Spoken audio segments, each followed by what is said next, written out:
মেঘ বলতে আপত্তি কি? বেশ বলতে পারি। ছাদের উপর মেঘ দাঁড়াতো ফুল পিসিমার বাড়ি। গ্রীষ্ম ছুটি চলছে তখন। তখন মানে কবে?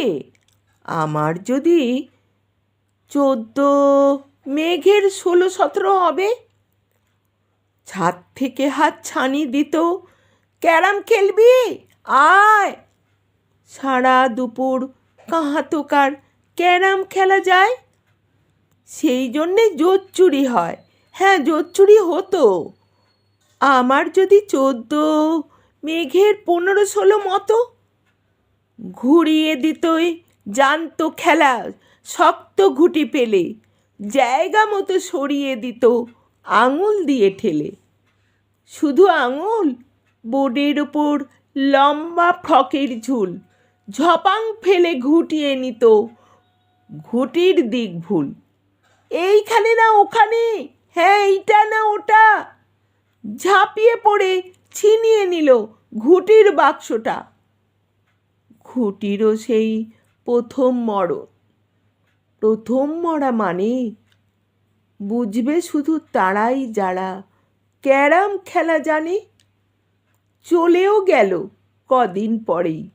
মেঘ যেমন যায়, কাঠ ফাটা রোদ দাঁড়িয়ে পড়ল মেঘের জায়গায়। খেলা শেখাও, খেলা শেখাও, হাপিত্তেস কাক। কলসিতে ঠোঁট ডুবিয়েছিল, জল তো পুড়ে খাক। খা খা সেই কলসি আবার পরের বছর জলে ভরল কেমন তোমায়? থামো, ওসব কি কেউ বলে? আত্মীয় হয়, আত্মীয় হয়, আত্মীয় না ছাই। স্পষ্ট করে বলো এবার, সব জানতে চাই। 2-3 ক্লাসের বয়স বেশি, গ্রীষ্ম ছুটি হলে ঘুরেও গেছে 2-3 বছর, এই জানি সকলে। আজকে দগ্ধ গ্রীষ্ম আমার, তোমায় বলতে পারি। মেঘ দেখতাম ছাদের ঘরে ফুল পিসিমার বাড়ি।